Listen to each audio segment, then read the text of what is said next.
2024 लोकसभा चुनाव के second phase में आज 12 राज्यों और एक केंद्र शासित प्रदेश के 88 सीटों पर वोटिंग होगी। लोकसभा चुनाव के दूसरे चरण में आज यूपी, बिहार, मध्य प्रदेश, राजस्थान, महाराष्ट्र और केरल समेत 13 राज्यों के 88 लोकसभा सीटों के लिए मतदान होना है। इस चरण में यूपी की मेरठ, बिहार के पूर्णिया, राजस्थान के कोटा, जोधपुर और बाड़मेर समेत कई सीटों से बड़े चेहरे मैदान में हैं। तो लोकसभा चुनाव के दूसरे चरण में 13 राज्यों की 88 लोकसभा सीटों पर मतदान होना है। इस चरण में उत्तर प्रदेश और महाराष्ट्र की 8-8, बिहार की 5 सीटों के लिए वोटिंग होनी है। केरल की सभी 20, कर्नाटक की 14, राजस्थान की 13, मध्य प्रदेश की 6, असम की 5, पश्चिम बंगाल और छत्तीसगढ़ की 3-3, मणिपुर, त्रिपुरा और केंद्र शासित प्रदेश जम्मू कश्मीर की 1 सीट के लिए दूसरे फेज में मतदान होना है। दूसरे चरण के मतदान के लिए उत्तर प्रदेश की 8 लोकसभा सीटों पर एनडीए विपक्षी गठबंधन इंडिया और बीएसपी के बीच त्रिकोणीय मुकाबला होने की उम्मीद है। 2019 में हुए लोकसभा चुनाव में बीजेपी ने इन 8 में से 7 सीटें जीती थी, जबकि अमरोहा सीट बसपा के खाते में गई थी। तो दूसरे चरण में बिहार में जिन सीटों पर वोटिंग होनी है उसमें पूर्णिया सबसे हॉट सीट बन चुकी है। एक निर्दलीय उम्मीदवार पप्पू यादव की वजह से मुकाबला त्रिकोणीय हो चुका है। आरजेडी उम्मीदवार बीमा भारती को पप्पू यादव से इतना नुकसान हो रहा है कि तेजस्वी यादव ने एनडीए या इंडिया का नारा दे दिया है।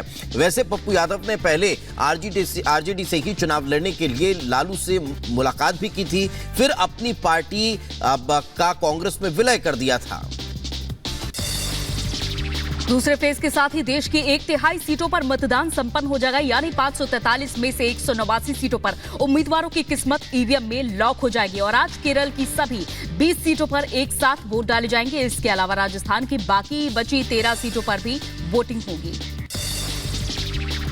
देश की 543 सीटों के लिए चुनाव 7 फेज में चल रहे हैं। पहले फेज में 19 अप्रैल को वोटिंग हुई। दूसरे फेज की वोटिंग आज होने जा रही है। 94 सीटों के लिए 7 मई तीसरे फेज में वोटिंग होगी। चौथे फेज में 96 सीटों के लिए वोट डाले जाएंगे 20 मई को। 5वें फेज के लिए वोटिंग होगी। इस फेज में 49 सीटों पर मतदान होगा। छठे फेज में 25 मई को 57 सीटों पर मतदान होगा। 7वें फेज में 57 सीटों पर 1 जून को वोट डाले जाएंगे और नतीजे 4 जून को आएंगे। राजस्थान के बाड़मेर में कांग्रेस की सहयोगी पार्टी आरएलपी के स्थानीय नेताओं ने बीजेपी उम्मीदवार कैलाश चौधरी को अपना समर्थन देने का ऐलान किया। आरएलपी के बीजेपी उम्मीदवार को समर्थन देने से कांग्रेस और आरएलपी सुप्रीम हनुमान बेनीवाल दोनों सख्ते में हैं। तो प्रधानमंत्री नरेंद्र मोदी आज पश्चिम बंगाल, बिहार और उत्तर प्रदेश में चुनावी सभा को संबोधित करेंगे। बिहार के अरियार में और मुंगेर में प्रधानमंत्री नरेंद्र मोदी की जनसभा होगी। मुंगेर के हवाई अड्डे में बने मंच से ललन सिंह के लिए प्रधानमंत्री नरेंद्र मोदी वोट की अपील करने वाले हैं। और उधर केंद्रीय मंत्री अमित शाह आज मध्य प्रदेश और छत्तीसगढ़ में कई चुनावी जनसभाओं को संबोधित करेंगे। गृह मंत्री शाह मध्य प्रदेश के गुना और राजगढ़ में जनसभा को संबोधित करेंगे। राजगढ़ के खिचड़ीपुर के स्टेडियम ग्राउंड में बीजेपी प्रत्याशी के लिए वोटों की अपील करेंगे। तो की बात बीजेपी के राष्ट्रीय अध्यक्ष जेपी नड्डा की कर लेते हैं, जो आज कर्नाटक के दौरे पर रहने वाले हैं। जेपी नड्डा रायचूर में सबसे पहले वाल्मीकि सर्कल से गांधी सर्कल तक रोड शो करेंगे। जेपी नड्डा दोपहर बाद गणेश मंदिर, सराफा बाजार से सुपर मार्केट बाजार तक रोड शो करने वाले हैं। जेपी नड्डा इस दौरान कार्यकर्ताओं से संवाद भी करेंगे। झारखंड के गांडीय विधानसभा के लिए होने वाले उपचुनाव के लिए जेएमएम ने झारखंड के पूर्व सीएम हेमंत सोरेन की पत्नी कल्पना सोरेन को अपना उम्मीदवार बनाया है। 29 अप्रैल को कल्पना नामांकन करेंगी और भारतीय जनता पार्टी ने गांडीय सीट पर होने वाले उपचुनाव के लिए प्रदेश मंत्री दिलीप कुमार वर्मा को प्रत्याशी घोषित किया है। ईवीएम और वीवीपैट मिलान मामले में सुप्रीम कोर्ट में आज फैसला होने वाला है। आपको बता दें कि कोर्ट में दायर याचिकाओं में मांग की गई है कि ईवीएम के जरिए वोटों का वीवीपैट के पर्चियों से मिलान किया जाए या फिर बैलेट पेपर से चुनाव हो। आयोग ने इस मांग को खारिज कर दिया।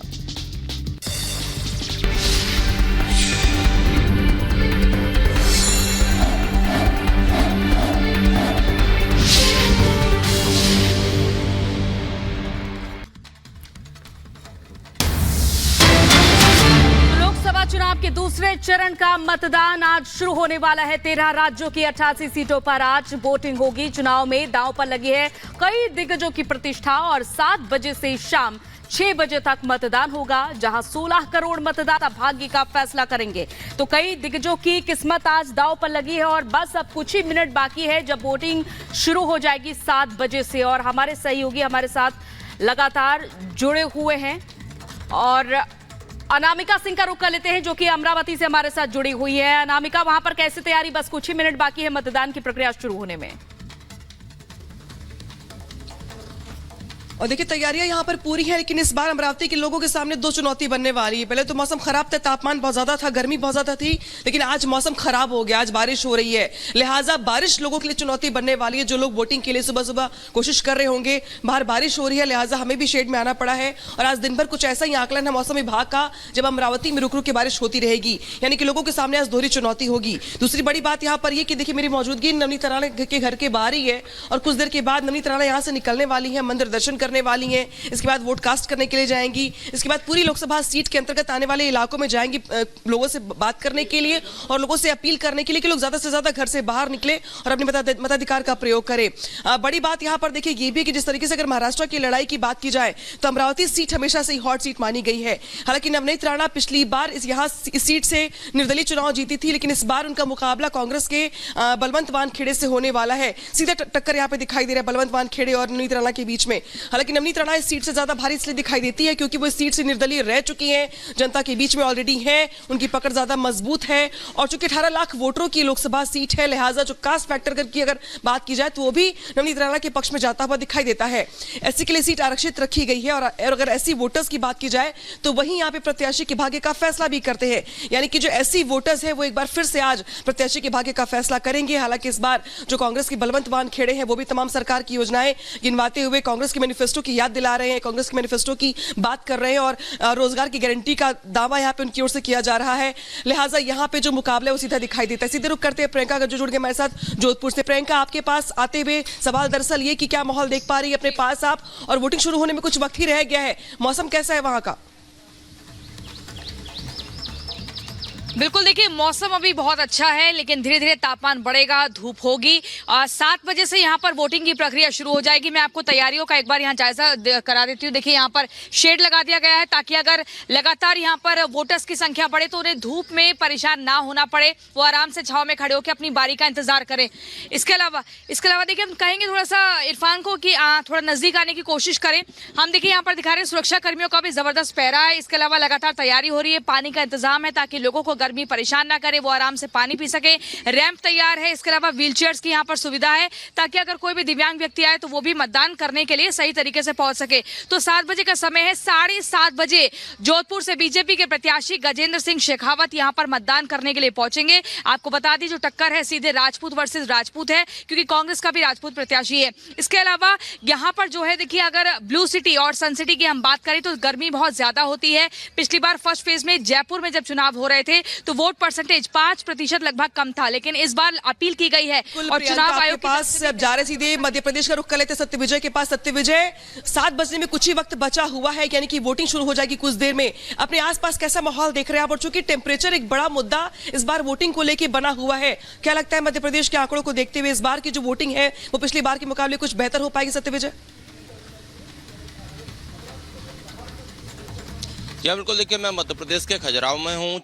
6 सीटों पर आज वोटिंग होना है। खजुराहो में भी अगर टेम्परेचर की बात करें तो 43 तक जा सकता है, मतलब एक बड़ा मतदाता घर से निकले, ये बड़ी एक चुनौती भी है। हालांकि देखिए इक्का दुक्का जो वोटर है वो सब काम छोड़कर यहाँ पर पहुँच भी चुके हैं। एक महिला है, हम उनसे बात भी करेंगे कि उनका क्या कहना है। आप देखिए 7 नहीं बजे और उससे पहले आप आ गए। जागरूक वोटर इसी को कहते हैं। हाँ, सबको छोड़कर पहले वोट डालना जरूरी होता है। अच्छा, इसलिए हम लोग आ गए हैं। और मोहल्ले के बाकी लोगों को भी प्रेरित करेंगे कि सब काम छोड़े पहले वोट डालें। हम तो जाकर बोलेंगे कि पहले वोट डाल कर आओ। सब लोग वोट डालना ज्यादा जरूरी होता है। और भी कुछ लोग यहाँ पर हैं, आना स्टार्ट हुए हैं। हालांकि टेम्परेचर एक बड़ा मुद्दा, आपने बिल्कुल ठीक कहा। इसीलिए जिस बूथ पर मैं हूँ ये आदर्श बूथ है और यहाँ पर शेड और बाकी सब चीजों की व्यवस्थाएं यहाँ पर की गई है, जिससे कि जो मतदाता है जो वोट डालने हैं उन्हें दिक्कत ना हो। सहयोगी तैयारियां वहां पर दिखा रहे हैं और वोटिंग की प्रक्रिया बस कुछ ही देर में होने वाली है। और आज दूसरे चरण के लिए 13 राज्यों की 88 सीटों पर मतदान जारी है। पोलिंग बूथ की सिक्योरिटी और गर्मी को लेकर चुनाव आयोग ने क्या तैयारी की है, इसके बारे में बताया मुख्य चुनाव आयुक्त राजीव कुमार ने। सुनिए। सारी सुविधाएं गर्मी के हिसाब से देखते हुए वोटर्स को मिलेंगी, जिसमें पीने का पानी भी है, शौचालय भी है, शामियाना भी है, पंखा भी है। बस जरूरत है कि वोटर्स को अधिक से अधिक संख्या में मतदान करना। सुरक्षा की समस्या कहीं आपको देखने को ही नहीं मिलेगी। इतनी तैयारियां हमने की हैं, मतलब बहुत दिन से तैयारियां की हुई हैं। सारे डिस्ट्रिक्ट मजिस्ट्रेट, सारे एसपी, सारी हमारी teams, paramilitary forces, state police, सब इस बारे में सजग हैं और वोटर्स भी अपने आप में सजग हैं। तो कहीं से कोई भी अभी तक हिंसा की तो बात है ही नहीं। फिर भी तो एक और बड़ी खबर का रुख कर लेते हैं। तो दूसरे चरण के लिए आज मतदान होना है और तीसरे चरण के लिए चुनावी प्रचार भी लगातार जारी है। प्रधानमंत्री नरेंद्र मोदी तूफानी चुनाव प्रचार करने वाले हैं। मालदा, अररिया, मुंगेर, बरेली में रैलियां होंगी। बिहार, पश्चिम बंगाल और उत्तर प्रदेश में रैलियां आज प्रधानमंत्री नरेंद्र मोदी की होने वाली है। तो एक तरफ दूसरे चरण का मतदान और दूसरे तरफ तीसरे चरण को लेकर तूफानी दौरा, प्रचार प्रसार प्रधानमंत्री नरेंद्र मोदी का लगातार जारी रहने वाला है।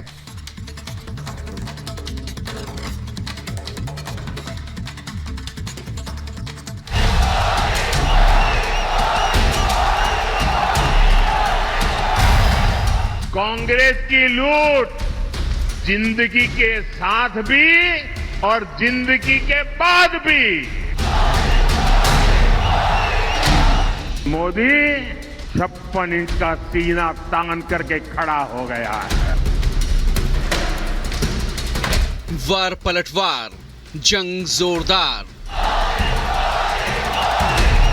तीसरे चरण का मेगा प्रचार, मोदी का वार, मुद्दों की धार, कांग्रेस बेचैन, मची खलबली। 4 जून को 400 पार, अब की बार फिर मोदी सरकार के नारे के साथ बीजेपी ने अपने चुनावी अभियान की पीएम मोदी के दमदार नेतृत्व में शुरुआत की। पहले दौर से दूसरे दौर में कई मुद्दों पर पक्ष विपक्ष ने एक दूसरे को घेरा है। विपक्ष जहां संविधान और लोकतंत्र बचाने के नाम पर जनता से वोट देने की गुहार लगा रहा है, तो वहीं पीएम मोदी ने कांग्रेस को मैनिफेस्टो, मंगलसूत्र, मुसलमान तुष्टीकरण, परिवारवाद और भ्रष्टाचार जैसे मुद्दों पर घेरा है। आज एक बार फिर पीएम मोदी तीसरे चरण के रण के लिए प्रचार अभियान की कमान संभालेंगे। पीएम मोदी आज पश्चिम बंगाल, बिहार और यूपी में रैलियां करेंगे। मालदा, अररिया, मुंगेर और बरेली में पीएम मोदी की रैली होगी। सुबह 11:15 बजे पीएम मालदा उत्तर में प्रचार करेंगे। दोपहर 1:15 बजे बिहार के अररिया में पीएम मोदी की मेगा रैली होगी। मुंगेर में दोपहर 2:45 बजे पीएम प्रचार करेंगे, तो वहीं शाम 6:30 बजे बरेली में पीएम का रोड शो होगा। पीएम के निशाने पर कांग्रेस समेत पूरा विपक्ष है और पीएम के सियासी प्रहार से विपक्ष हलकान है। दूसरे दौर तक आते आते सियासी तपिश काफी बढ़ चुकी है।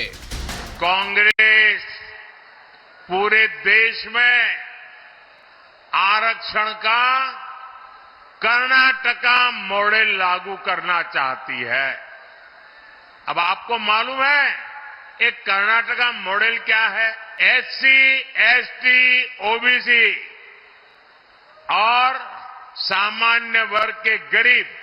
कर्नाटका मॉडल बड़ा भयंकर है जी, खतरनाक है। मैं भी ओबीसी हूं, मैं तो डर ही गया।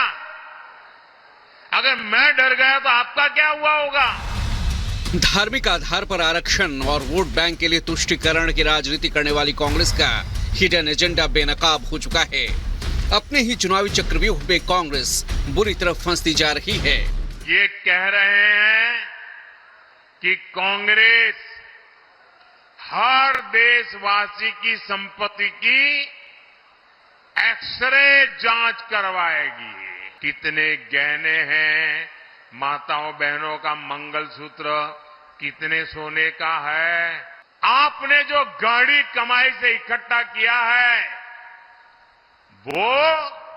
वो कहते एक्सरे करके ले लिया जाएगा और जिनके पास नहीं है उनमें बांटा जाएगा। पीएम मोदी के अलावा गृह मंत्री अमित शाह और बीजेपी अध्यक्ष जेपी नड्डा भी आज तीसरे चरण के लिए प्रचार करेंगे। मध्य प्रदेश और छत्तीसगढ़ में आज शाह की चुनावी हुंकार होगी।